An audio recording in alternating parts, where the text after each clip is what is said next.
Currently I'm in Belgrade, Serbia. Beautiful city, and right now it's probably the hottest day that I've ever experienced in my whole life.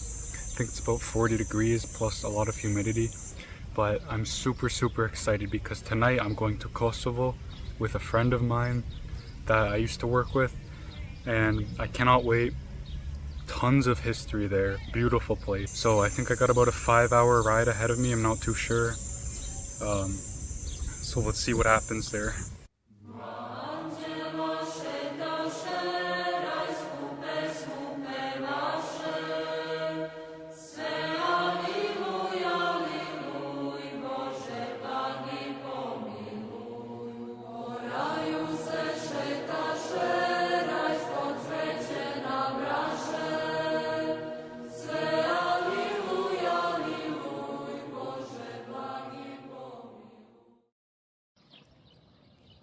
The first place I wanted to visit was a little church in a small Serbian town called Babin Most.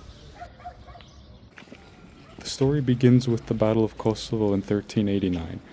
According to folk tradition that has been preserved and passed down for generations, the famous event of the prince's dinner took place on the site of the church the day before the battle.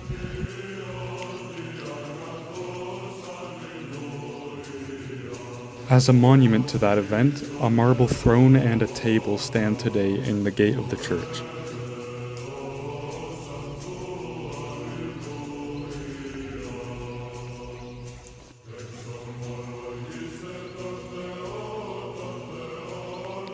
Next, I went to Gazimistan, which is the name of a memorial site and monument commemorating the Battle of Kosovo in 1389.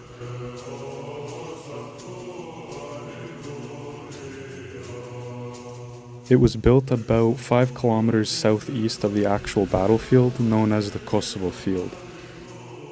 Every year on Vidovdan, a commemoration is held by the monument, which in later years is also covered by an image of Prince Lazar, who led the Serbian army at the Battle of Kosovo. The monument is 50 meters tall, and on the top there's a really cool looking plan of the actual battle that took place.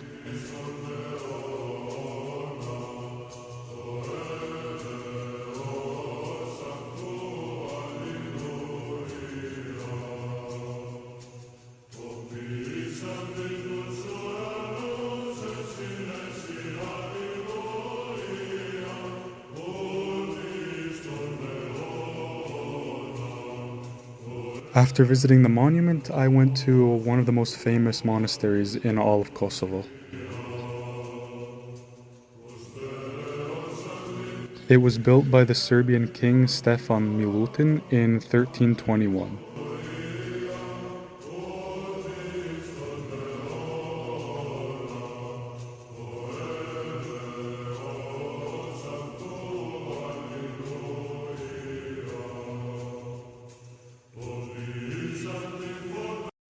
So it seems that in Kosovo, a lot of the Albanians live in the big cities, and then the Serbs kind of live on the outskirts in the villages. It's very interesting, and it's kind of scary because both of these people are constantly at each other's necks, and literally you're within a 2-minute walk of them. So it's a little interesting, but anyways, it's a beautiful place regardless. Another thing I've noticed here is just the sheer amount of American flags. It's almost more American flags than Albanian flags and Serbian flags. It's kind of interesting, but whatever. My father used to always nag me about getting a stick. There's a guy with a stick right there. I was always too embarrassed. Oh my god, these buses are fucking death traps. It's literally like a sauna on wheels. I can't do it anymore.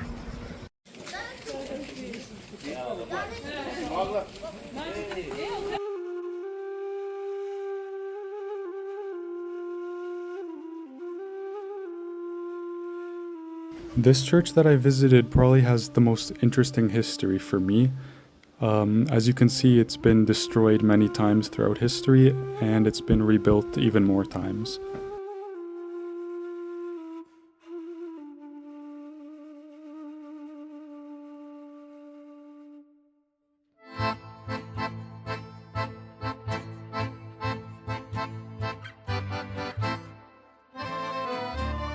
The church was heavily damaged during the 2004 unrest in Kosovo and has been going through several phases of restoration since then.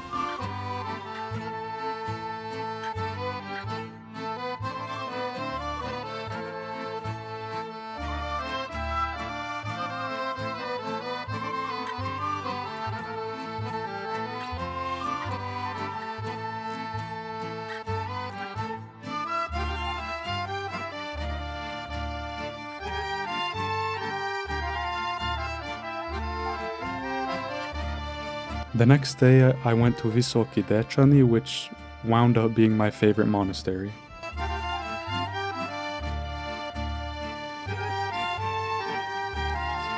It was founded in the first half of the 14th century by Stefan Dečanski, king of Serbia.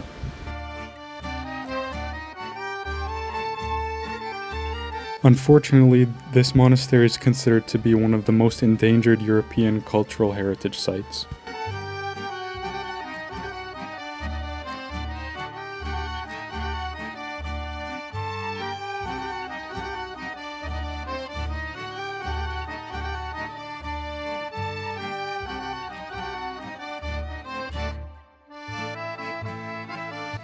Damn, I think this is my favorite monastery in all of Serbia. It's, as soon as I walk in, I'm covered in goosebumps, and the service was amazing. I definitely want to come back here with my father one day, but this is really something special. It really is.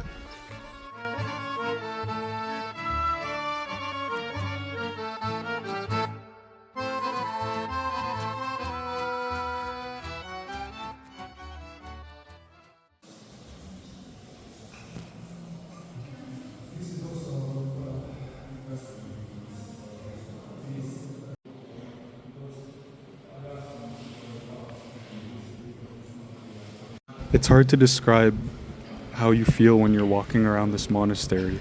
It was really peaceful for me, and I really can't wait to return.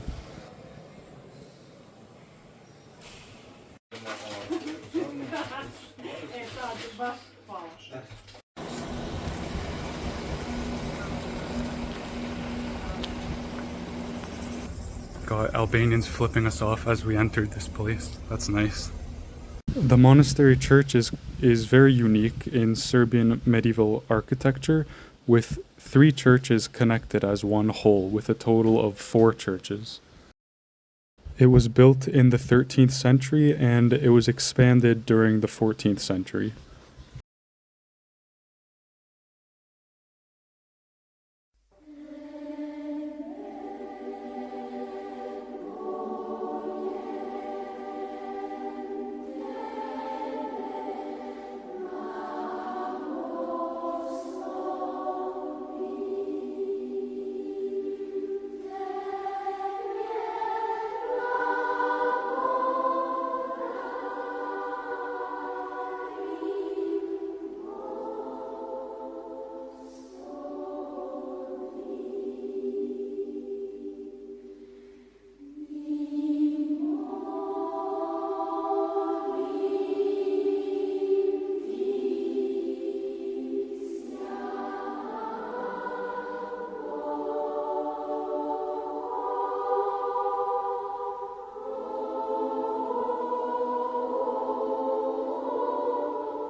I'm at the last monastery now before we head back to Belgrade, and I'm just stuck in the rain here, but honestly I'm loving this. It's not 40 degrees anymore. I think it hit 40 again today, so it was not fun at all. But it's really peaceful here at this monastery. It's raining. It's nice temperature. And I'm listening to this thunder. My mother used to tell me back when, I was just a little boy, that when they hear the thunder, that's when God is bowling. And that's what this is reminding me of now. And it's very peaceful here, so yeah. I got a long bus ride ahead of me, so I'm not too excited about that, but I'm gonna talk to you again when I'm in Belgrade. I think I'm gonna get to Belgrade around 1 in the morning, and then I gotta wait for my bus, which is at 5:30 in the morning, so I don't know what I'm gonna do for those 4.5 hours, but I'll take you along for the ride, and I'll share my final thoughts on Kosovo, so I'll see you then.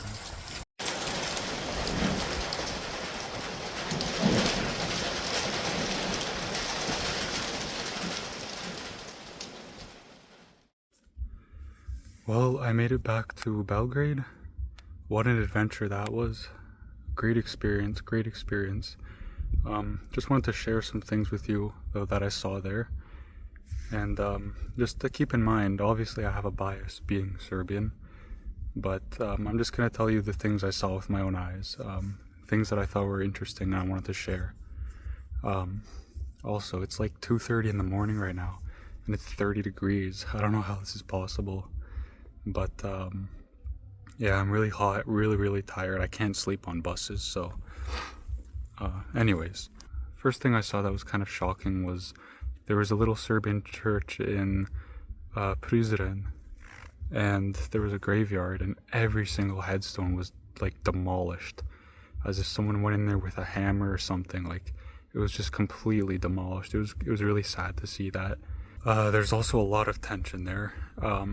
When we were waiting in line to go into the monastery, we got flipped off a couple times by presumably Albanians.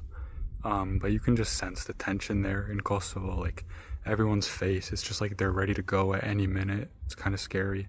There's a lot of tension there. There's also a lot of military there. There's a lot of, I don't even know what they were, a lot of large military vehicles with guns on the top from Croatia, America, a lot of K4 there. There's a lot of troops there. There's a lot of flags there too. I would say Serbian flags are the most rare, but I think American flags were the most common, then Albanian, then there's German flags, Swiss flags, a lot of just random flags, so that was interesting to see. One thing that really shocked me was when I went to the monastery of Visoki Dečani, which was my favorite, by the way. There was like huge K4 checkpoint, and apparently I was talking to a few people, apparently that's to stop Albanians from faking that they're Serbs, who would then go in and destroy the monastery. So apparently that's kind of a security point, but it was so weird to see. There's just, NATO flags everywhere, and then you got these Croatian soldiers asking for my passport and to go see a monastery. It was really bizarre. The Serbian people who are there, though, are very hardcore Serbs. I met this one woman who fed me dinner, and I slept over at her place with her family. She was a great cook, and she's like, I refuse to speak English, to learn English. I refuse to leave. She has, I think, 4 kids. Very nice woman, but these people are like hardcore. Like, they do not want to leave that place. Overall, though, it's a mess. There's, 10 armies in there from 10 different countries. There's so much tension. There's, like, everywhere you go, there's just, military vehicles, and, like, it feels as if something's going to pop off any minute. So it's a bit scary there, but overall, beautiful piece of land, beautiful monasteries that I saw, beautiful people that I met, amazing people. Also, I would never go there alone. I met this guy in a hostel in Niš who did go there alone, but he was from the UK, so I don't know what that experience was like, but me being Serbian, I would never go stay in an Airbnb or a hostel or something like that. I would never rent a car or anything. I'd be, way too scared to do that. So if anyone out there does want to go, you got to go in a group. So it's kind of my opinion on Kosovo, I guess. Those monasteries were very old. The one that I visited in Peć was from the 8th century, so, you know, you're talking 1300 years old. It's pretty long time ago.